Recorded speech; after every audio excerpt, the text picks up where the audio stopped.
The Red Bull Trans-Siberian Extreme is the longest cycling ultramarathon in the world. The route is 9,100 kilometers long. It stretches from west to east across the whole of Russia and consists of 15 stages, from the shortest one, which is 260 kilometers long and could be crossed in a single stretch of daylight, to the longest, a distance of 1,368 kilometers, which takes participants more than 2 full days to cover.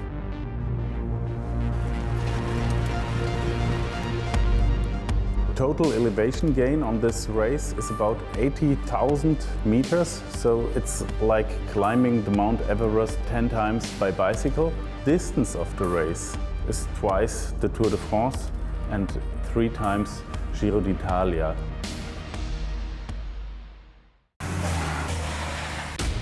When we ride together, we die together. Riding alone is not a problem. The weather is a problem. I've never ridden in rain and all, but not this long.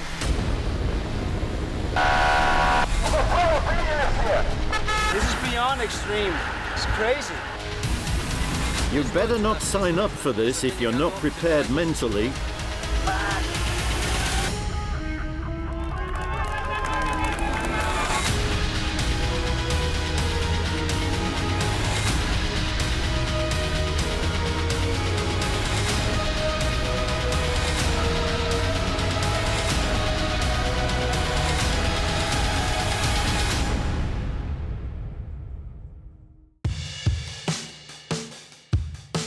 The Red Bull Trans-Siberian Extreme starts on Revolution Square in Moscow, just 100 meters away from milepost 0 of the Russian motorways. The route lies along the legendary Trans-Siberian Railway that crosses the whole of Eurasia and links Moscow with the largest East Siberian and Far Eastern industrial cities. 15 of them host stages of the cycling ultramarathon. Athletes begin every stage together and race to the finish. But they are all bound by time limits. Within the set amount of time, the racers are free to ride however fast they like. They can stop to eat and sleep, but if they exceed the time limit, the stage results in disqualification. Also, if an athlete is unable to finish for whatever reason, they drop out of the general classification and continue competing in the minor category. After quitting for a 3rd time, they drop out of the race completely. The first half of the route takes the racers through cities with sprawling infrastructure, where heavy traffic, including lorries, really complicates things. To ensure their safety, each athlete is accompanied by a Volkswagen multivan with 2 professional Russian-speaking drivers. In addition to that, they're also accompanied by 10 organizing committee vehicles with multi-skilled specialists and a medical team that includes a cardiologist, a surgeon, and emergency care doctors. Athletes have to be very attentive during the first 3 to 5 stages of the race, when the body rearranges itself most actively.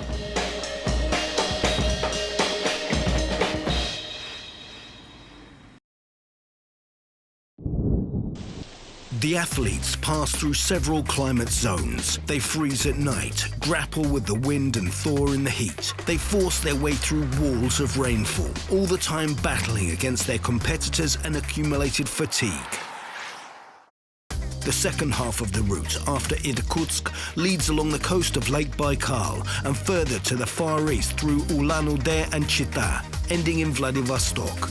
After Ulan-Ude, there are fewer and fewer towns along the road. There are parts of the route almost totally devoid of infrastructure. There are no people, but the scenery is amazing.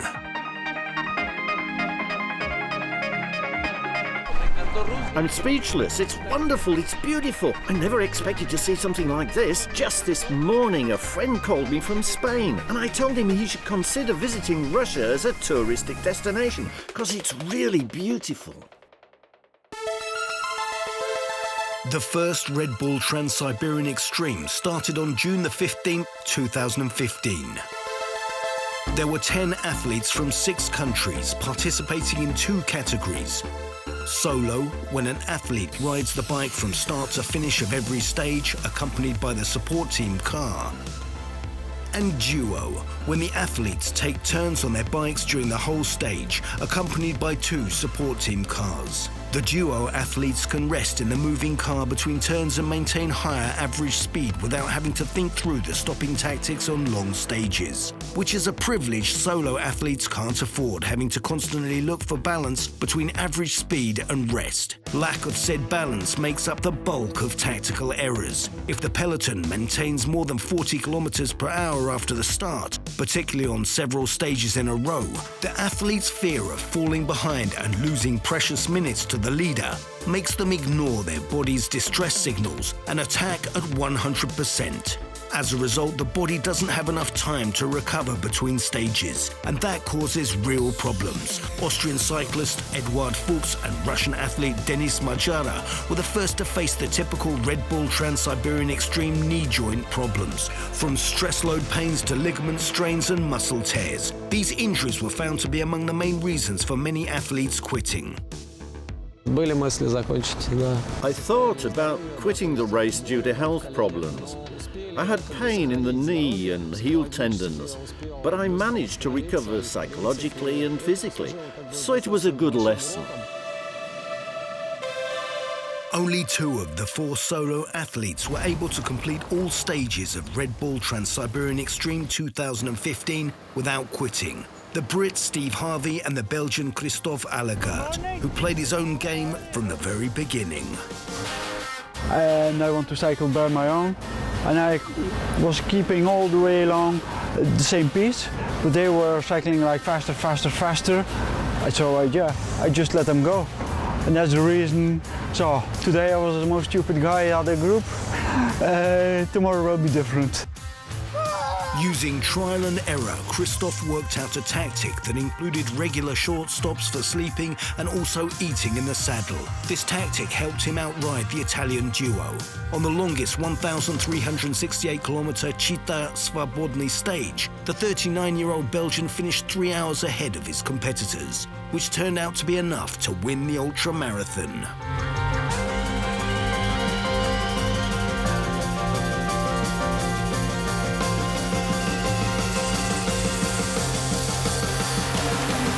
In the duo category, the Russians gradually managed to impose their pace on Italian and German teams.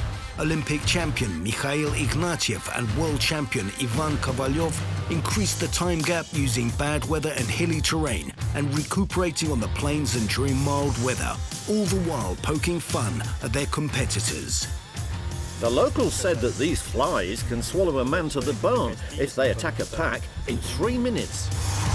The Russian team constantly studied the landscape and experimented with tactics. For example, during the night ride over Kuzbass Barrows, the athletes pushed up the tempo, covering the 790-kilometer-long stage in 21 hours, 12 minutes and 31 seconds, hitting an average speed of 37.46 kilometers per hour.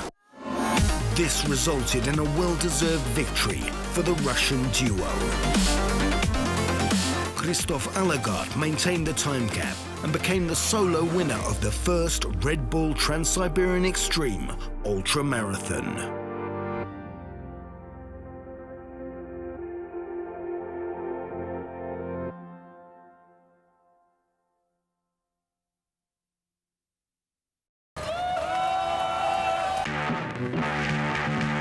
The mistakes of 2015's first stages didn't change much for the next year's participants. From the very beginning, multiple Austrian triathlon champion Eduard Fuchs established such a high pace that even duos didn't dare to start attacking until there were only about 10 kilometers to go.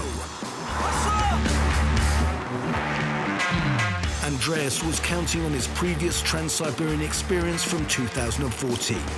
That year, he had ridden from Moscow to Vladivostok in 13 days, 14 hours and 56 minutes, taking turns with Anatoly Nesterov as a duo. It was a little idea for me to begin very hard in the beginning, so I hope that everybody gets tired when we come to the long stages. But I don't know Alexei, so he was the very unknown in the beginning.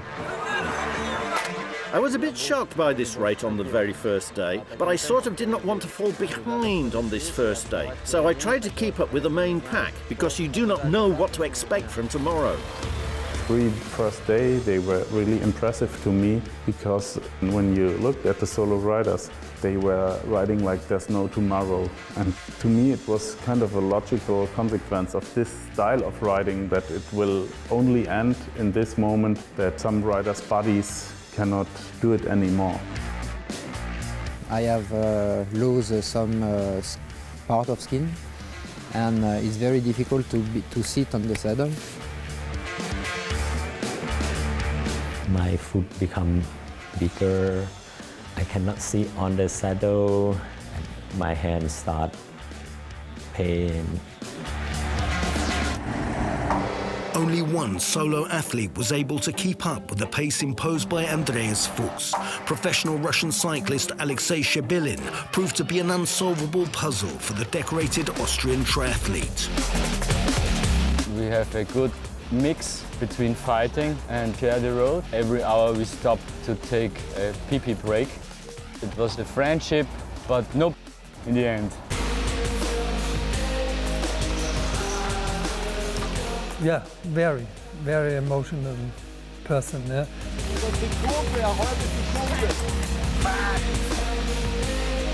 And I say to Alex, thank you for the hardest day in my life.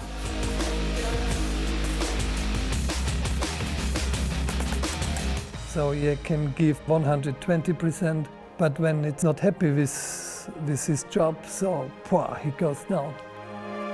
Stage 4 began at moderate speeds. Eduard Fuchs didn't push the pace and the athletes were taking their turns in the peloton. Alexei Shebilin saw that the power struggle was likely over. It was time for some tactical decisions. I checked on what the terrain is like here yesterday, talked to the locals in the morning, so I knew that there is a mountain around here and that it's going to be a tough one for us. Alexei attacked on the legs in the last mountain, so about 10-12 kilometers before the finish line. And then I have to push really, really hard to get close to him. Maybe this hard riding was too much. I tried to sprint with Alexei again, and I saw no chance with my knee. On stages 5 and 6, it became clear that Alexei was going to use any opportunities to break away from Andreas on the hilly terrain. The time gap began to widen. After the start, I noticed my knee make too much problems. It hurts just when we roll out easy out of the city. So I make the decision, it's too far finish line from the 6th stage, but also very, very far to the finish line to Vladivostok. Nevertheless, Alexei Shebilin had no reason to celebrate yet. A year earlier, Andreas' fellow countryman and namesake solo athlete, Eduard Fuchs, had been forced to quit the stage after making a similar error. Eduard Fuchs took his 2015 mistakes into account and won 2 of this year's stages with a slight margin. By stage 8, he was less than a minute behind Alexei in the general classification. In addition, Eduard had already been in cycling ultramarathons, an experience Alexei was unfortunately unfamiliar with.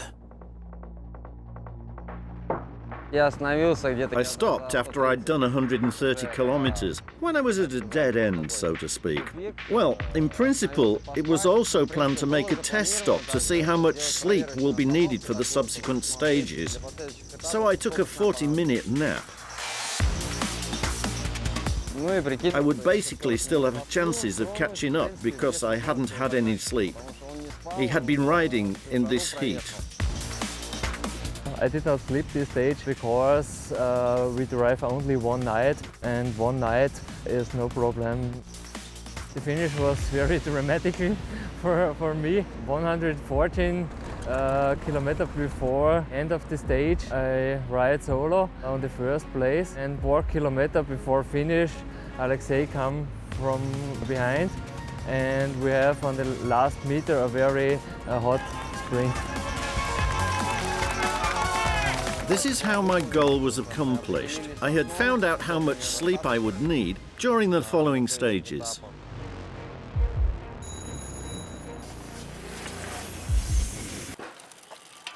On stage 9, Alexei established his sleeping tactics, leaving Eduard Fuchs 90 minutes behind. By this time, the German duo was far ahead of the Russian team and feeling confident.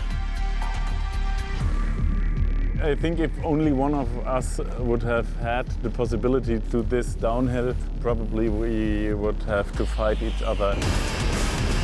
The computer said I was going like 97 kilometers per hour. After some time, I realized that the other guy from the other duo team, he was just away. And I was really surprised as another guy from a solo starter just overtook. Alexei Siberian risked trying to catch up with the German team, and this proved to be the right decision. Protected by a police car, a group of reckless cyclists rushed along the mountain serpentines, anticipating a view of our planet's deepest lake. But right before Baikal, they got stuck in a traffic jam. Credit goes to the policemen who managed to ensure maximum safety for such an extreme ride.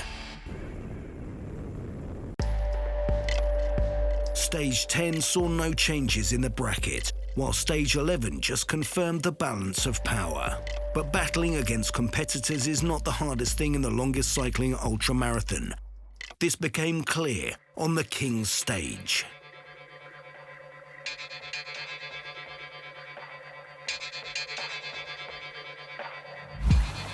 Rain all day and all night, it's really like torture. It's hell. I'm really scared of the night. When it's raining again, shit. I can go in car every hour and warm up. When you do it solo, I think you get ill after this. But it was chance for Eddie to win. It was chance for Marcelo to win. That would be really funny. Nobody could predict this stage because of the weather.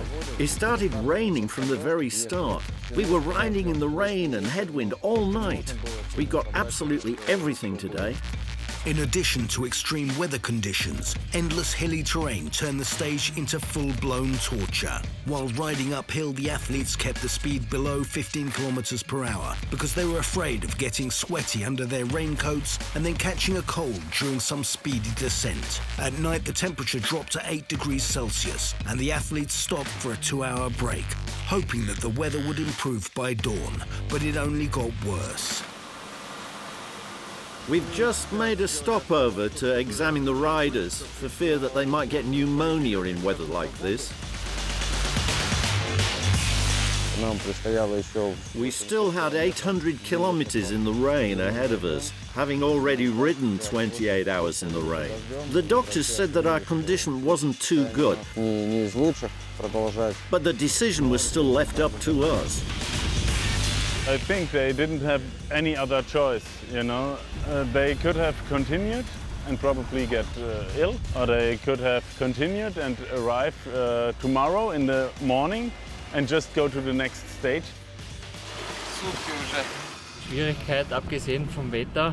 The weather was so bad today, and we could not keep up the previous pace. It was really tough.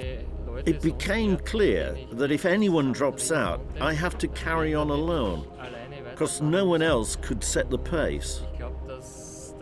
I worked out that alone, I can't complete the distance in the allotted time.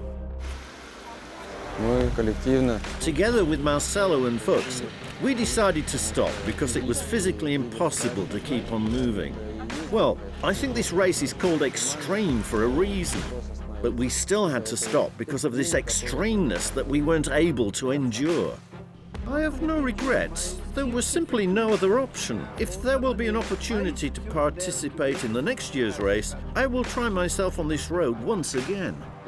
Yes, we've been warned of the consequences. I mean that the winner will not be declared the winner of the race, but health and safety are important too, really.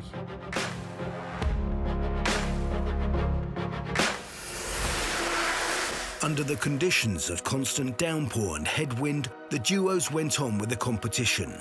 The Russian team was facing serious difficulties. Roman Markaryan's leg refused to work because of recurring problems with the knee. As a result, Mikhail Manyakhin had to ride 3/4 of the longest stage by himself, only occasionally taking turns for a quick nap.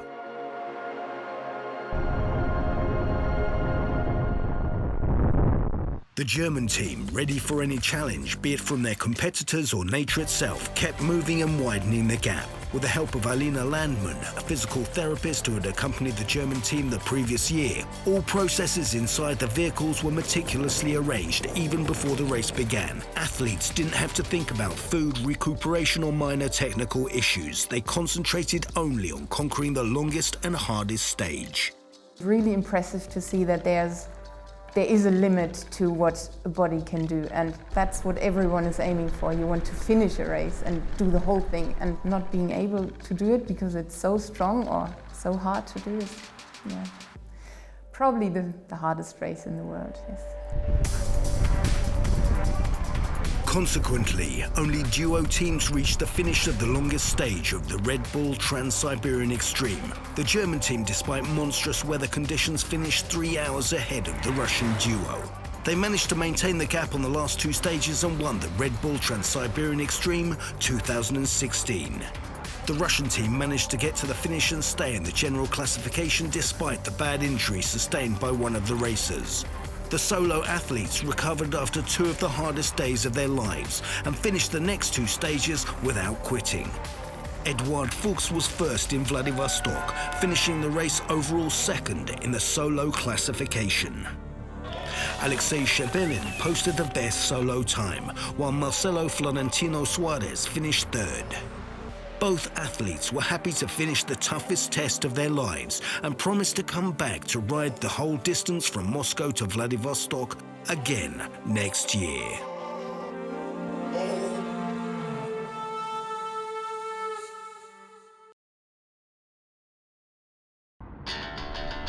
The dropout of all solo athletes set the world cycling community agog. A record number of professional ultracyclists applied for participation. It was decided that only solo racers will take part. On July the 18th, 2017, natives of 8 countries formed up at the starting line of the longest cycling ultramarathon, the Red Bull Trans-Siberian Extreme. For the first time ever, there were 2 female solo competitors, an American, Thursday Gervais, and Shangri-La Rendon from the Philippines. But 8 strong male racers, including participants in and the winner of the Race Across America ultramarathon, Pierre Bishop, apparently having ignored the history of the previous years, pushed the pace on the very first stage.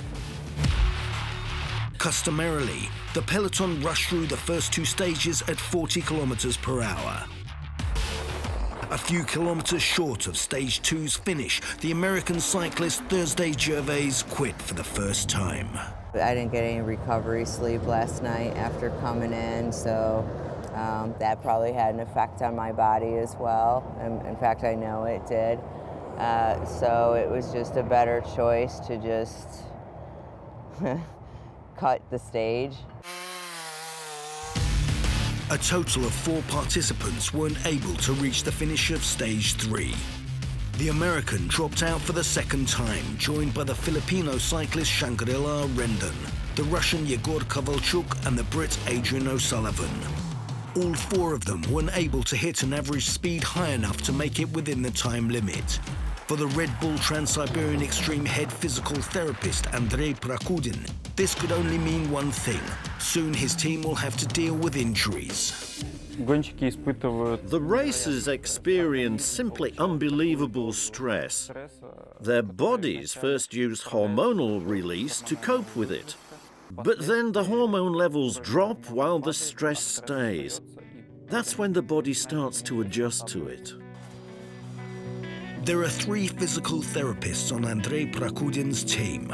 Their work begins even before a stage of the ultramarathon starts. The athletes are thoroughly examined and offered taping. During a stage, 1 medical and 2 physical therapist vehicles monitor them closely and provide necessary treatment as quickly as possible. After the finish, all athletes need recuperation procedures. Besides traditional massage using myofascial release, physical therapy team uses muscle toning and a cryotherapy machine that stops the muscles releasing lactic acid and provides deep relaxation. By the end of stage 4, the general tempo slowed down and the time for tactical decisions came. Alexei Siberian understood the threat of the 3 Danes who had been pushing the tempo during the first stages. What they said to each other was a mystery, and also they were fellow countrymen who could support each other, thus shifting the balance of power. Besides that, Pierre Bischoff confidently held the tempo, apparently having no physical difficulties and adapting well. On stages 5 and 6, Alexei used last year's tactics and attacked while riding uphill. The Danes had not recovered well and were pushed to their limits.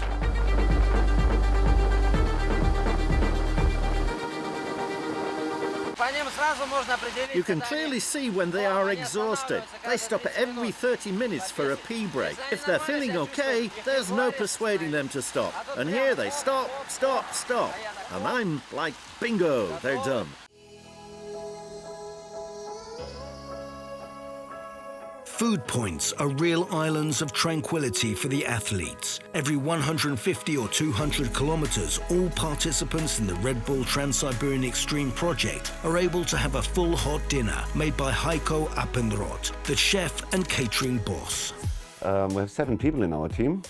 We're driving with 3 cars and can fit everything for about a week already on our trip.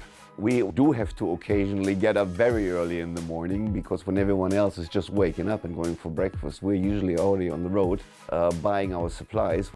After that, we right away hit the road. We go to the first point of break. Over the last few years, we've allocated the best spots, which is very difficult because the bikers have to be able to stop quickly. It needs to fit all these 25 cars we have. Every athlete has his personal food which he likes.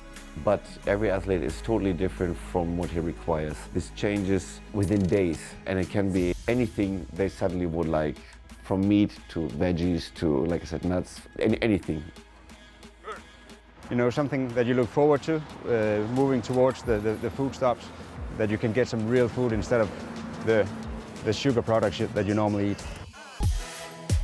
It's important to note that the athletes always decide among themselves how much time they're going to spend at food points. If an athlete catches up with the leaders at the food point, nobody objects to their joining the peloton right away. They can have the food for themselves and their teams put into plastic containers, and then find the right moments and consume it piece by piece while in the saddle. Only 5 athletes were able to reach the finish of stage 7 while still being part of the general classification. Knee joint pain that had become typical for this stage forced the Dane Asger Solberg to drop out. Michael Knudsen dropped out on stage 8 due to similar symptoms. Maybe we pushed too hard in the first stages, but in this race you cannot let the other guys go because you also have a time to cut off. So if you just let them go, you are also out of the race after 3 stages. Stage 9 of Red Bull Trans-Siberian Extreme is over 1,000 kilometers long.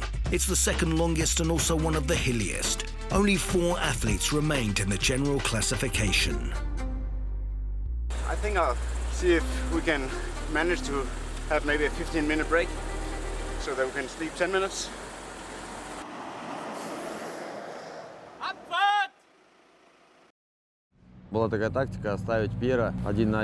It was my tactical decision to leave Pierre with Peter, or Marcello, no matter, with someone who could not help him, so I could fight him. It was probably a psychological battle. Alexei was waiting for the right moment. When the Brazilian Marcelo Florentino Soares suddenly attacked while on the gravel road, the Russian supported him and both racers broke away. In one situation, Peter and I looked to each other and we began just laughing because we are so stupid to make something crazy like this. The Russian finished stage 9 first. Marcelo was an hour behind him, while Pierre Bischoff and Peter Sandholt arrived 1 hour and 20 minutes after the leader. Ahead of them were a day of rest and two of the most picturesque stages of the Red Bull Trans-Siberian Extreme.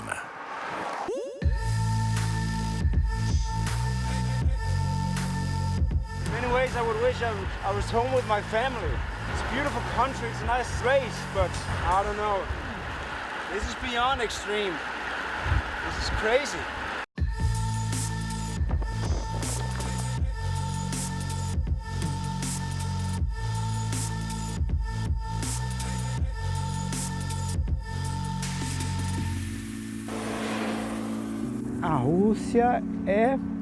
I realize that Russia is only for mammoths, only for the strongest. That says it all.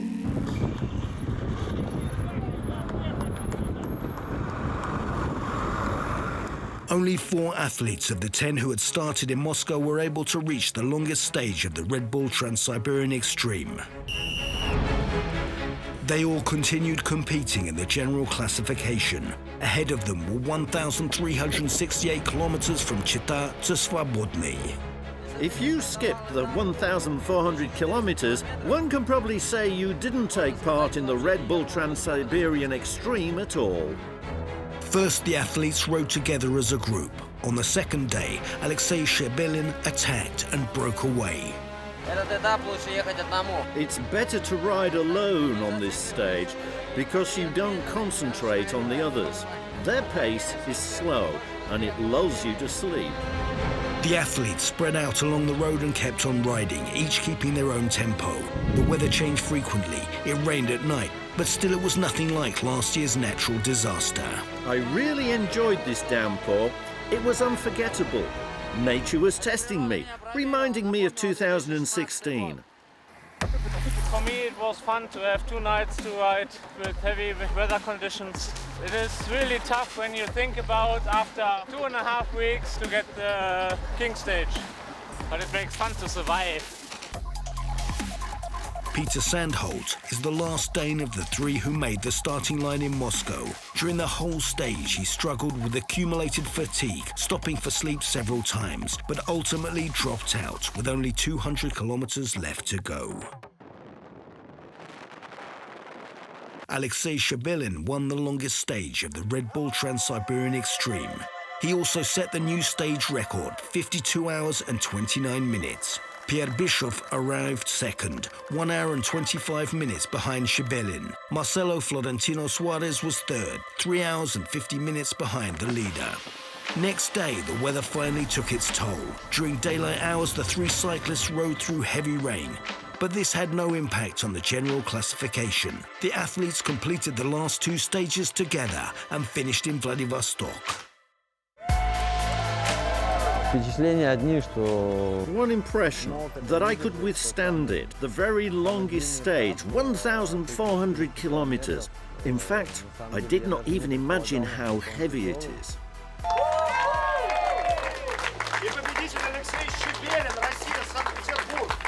Before I came here, I have said will be interesting where are my limits, because I never expected that it could be possible that cycling kills me, yeah?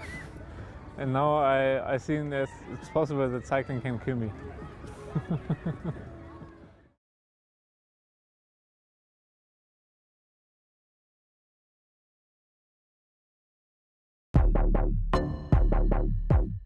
In all 3 years of the Red Bull Trans-Siberian Extreme, only 5 of the 20 solo athletes were able to complete the whole distance without dropping out.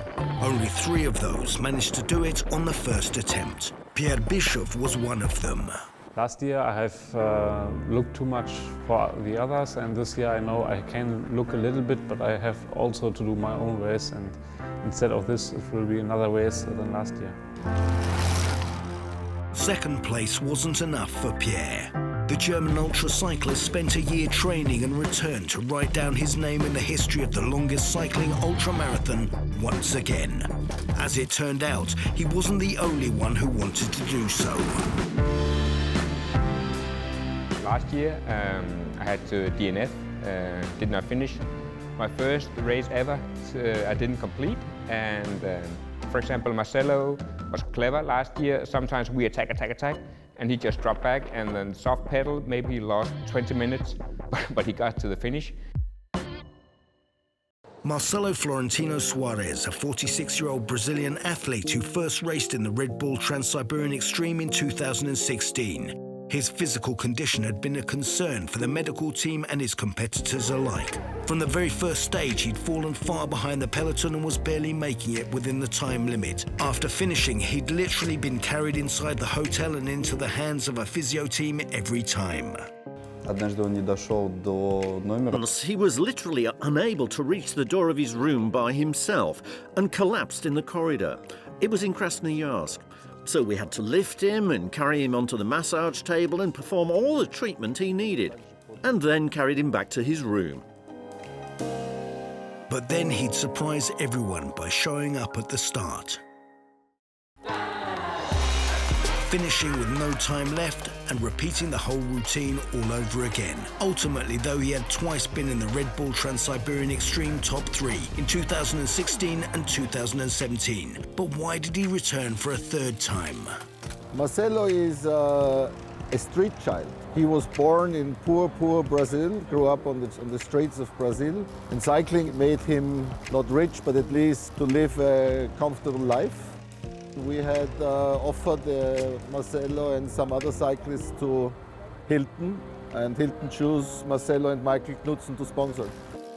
This race has already become a part of my life. It's all I can think about 24 hours a day. It's what motivates me in life. It's what I live for, so that's why I come every year, and I'm going to keep coming. 2018's longest cycling ultramarathon will not only be remembered for a classic battle for leadership, but by every participant's determination to reach Vladivostok. The athletes said as much before the start, but not all of them managed to sustain their will to win. Nizhny Novgorod is not only the final point of stage 1, but also the birthplace of professional cyclist Vladimir Gusev. This decorated Russian athlete broke away from the peloton with 60 kilometers to go and finished 3 minutes ahead of his closest pursuer. I felt no pain knowing that I was riding into my hometown.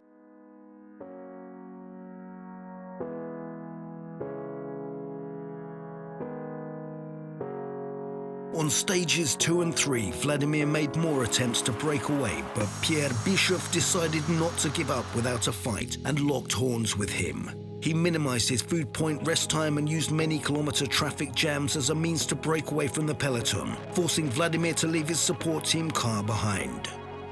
If my support car gets stuck in a jam or if I'm left alone without food, most likely I'm going to stop and go blast some ducks to get food. Because without food, I can't go without food. Vladimir was catching up with Pierre and returning the favor by attacking during uphill rides. But this exhausted both athletes. They risked overstraining their bodies. Stages 4 and 5, both around 300 kilometers long, were complicated by the weather.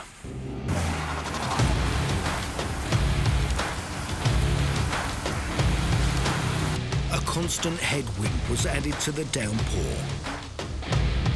We had a lot of rain and a lot of headwind, and sometimes I look on my speed and see just 25 and I push hard and I don't come forward.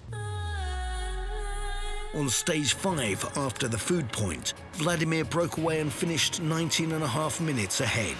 Pierre chose to fight the wind with the peloton, saving energy for the next stage, which was going to be twice as long. As if rain and headwind weren't enough, during the night the temperature fell to just 1 above 0. Ignoring the risk of breaking a sweat and catching a cold, Pierre Bischoff started to gain velocity. Only Vladimir Gusev was able to keep up with his pace. This time all the athletes were at risk because the next start in Omsk was set for the evening of the same day as the previous finish. It means that the fastest racers, Bischoff and Gusev, got 5 more hours of sleep than the Spaniard Patricio Ducet, who'd barely made it within the time limit. But was that enough to recover? They didn't have to wait long to find out. Almost immediately after the start of stage 7, Vladimir Gusev called the mechanics. He felt discomfort in his right knee. He loosened it with a hex key and moved it, adjusting it just like on the left leg. Stage 7 of the Red Bull Trans-Siberian Extreme has always been the turning point for all athletes. In 2018, only one racer wasn't able to complete it, the Russian Vladimir Gusev. An old knee injury prevented him. The pain is unbearable, and I just can't force myself to go on. And then what? Walk on crutches? It's not worth it. Right now, I can tell you officially that he quit the stage after 60 kilometers and will continue riding in a minor category. You should be crazy to ride the Red Bull Trans-Siberian Extreme.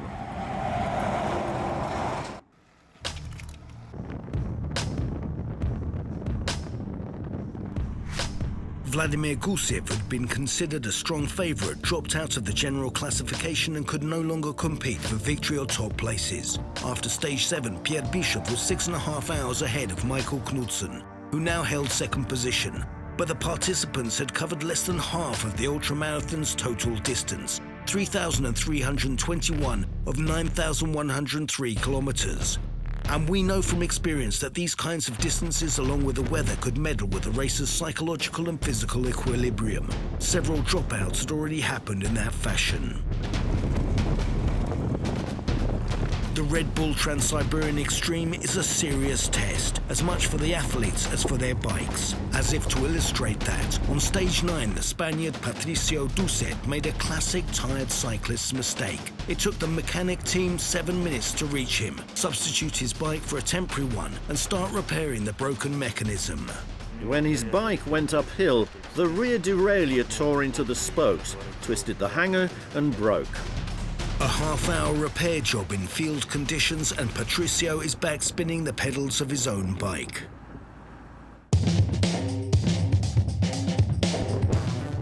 We have 4 mechanics in our team. Our main task is to provide technical support.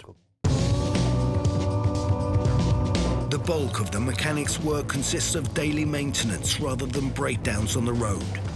While the athletes enjoy the long-awaited massage and physio, the mechanics whip their bikes into shape, wash, lubricate, adjust them, and fix small faults.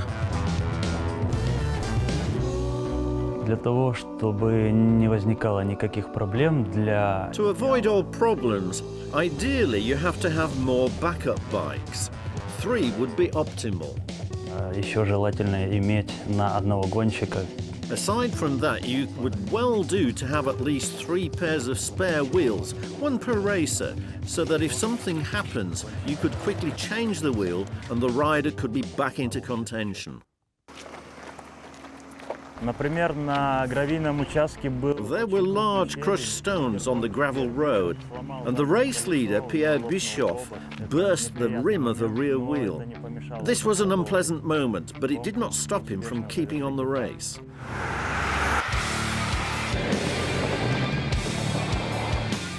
I would recommend choosing a bike that is as simple and reliable as possible. Because on such long, super long distances, breakdowns happen often. And to find some specific shifter or component in Siberia is very hard. That's why I believe that reliability should be the main factor.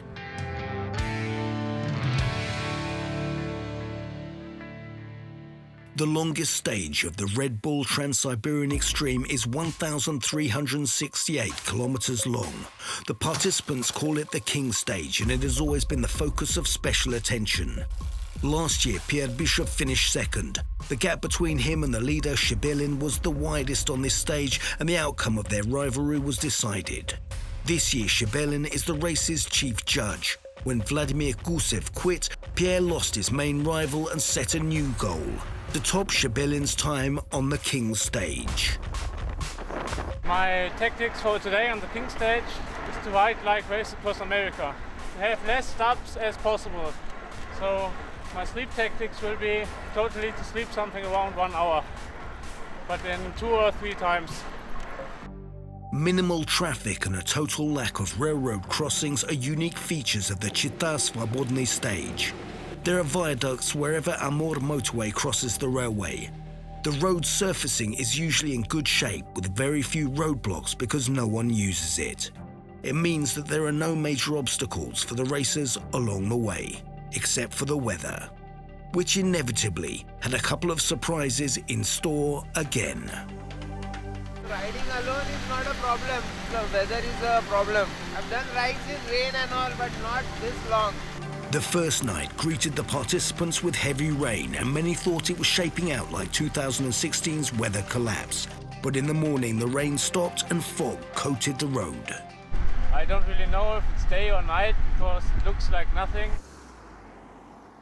The last 50k I cry a lot and I scream a lot because when you don't let the emotion out, you get sick of your own emotions. Historically, the struggle between competitors has always been brought to a close at the finish of the longest stage. The gaps between them are usually hours wide, and after such exhausting tests, the athletes take no risks and look to maintain the status quo during the final stages. Somebody quits this stage every year, and 2018 was no exception. At the end of day 2, the Spaniard Patricio Ducet dropped out after taking the risk of attempting to keep up with the peloton. No, la decisión fue porque veía que los tiempos, decimos, estaba dentro del tiempo de llegar. I feel that I could finish the stage today, but I would have finished in such bad shape that I could not have been able to complete the next stages. Y me pegué el estrellazo.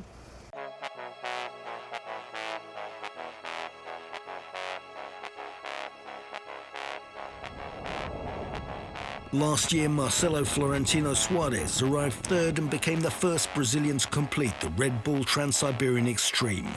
His resilience inspired the Indian Amit Samath to test his own durability. From the start of the very first stage, he had only one goal: to complete the whole distance without ever leaving the general classification. I don't go with the peloton because in the beginning they will force a lot of speed. They will try to ride fast and all, and then you cannot keep up with them for 1,000 kilometers. That's a very, very long distance.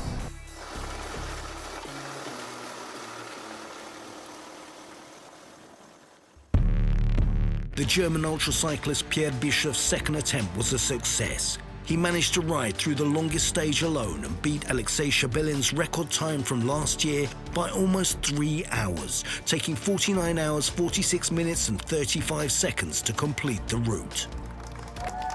My emotions on the King stage was just to show that will be a good move for the next editions to make on the King stage a solo time trial. Because on the King stage with 1,400 kilometers you have to play a lot with your sleeping tactic, with your food station tactic, if you stay or not. And I'm sure the time which I've set, it's not the fastest one, it can be broken again. Michael Knudsen arrived more than 4 hours behind the leader, while Marcelo Florentino Suarez lost another 2 hours to the Dane. Amit Samath arrived last. They kept that order in the general classification through the last 2 stages and up to the finish line in Vladivostok.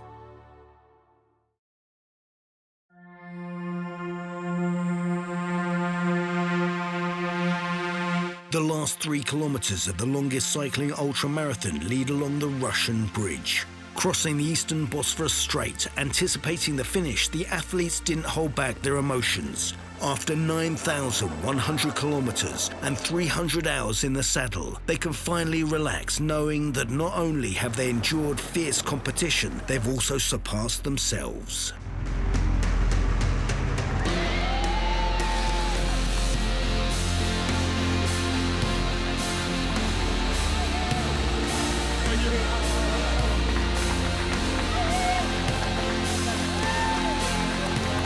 For the first time ever, 4 solo athletes reached the finish of the longest cycling ultramarathon. The winner and runners-up are all making their second attempts at the competition.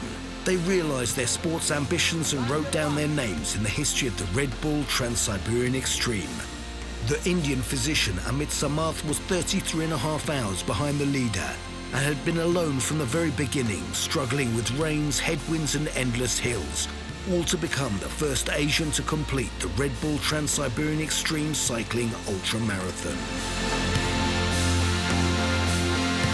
The objective which I came here is fulfilled, and I wanted to finish the race and finish all the stages.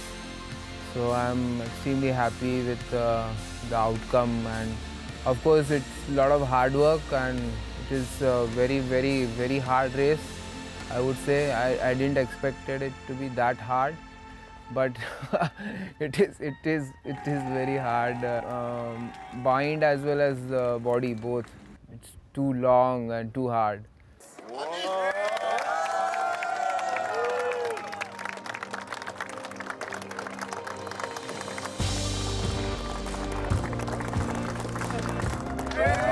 For the Brazilian Marcelo Florentino Soares, this was perhaps the hardest of his 3 attempts. The Dane Michael Knudsen had managed to get no further than Krasnoyarsk the year before, but this time was able to finish what he started. From the very beginning, he was among the 3 runners-up and ultimately finished second. Pierre Bishop was not only able to win the race this time, but also to break the King Stage record set by Alexei Shebelin.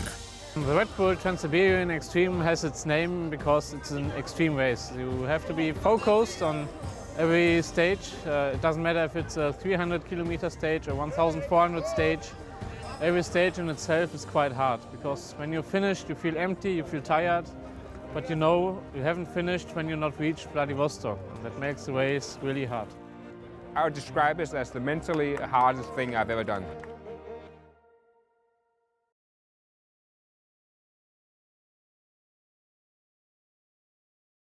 The 2017 winner, Alexei Shebelin, is still the fastest athlete to ever complete the whole distance of the Red Bull Trans-Siberian Extreme, with his time of 312 hours, 16 minutes and 58 seconds.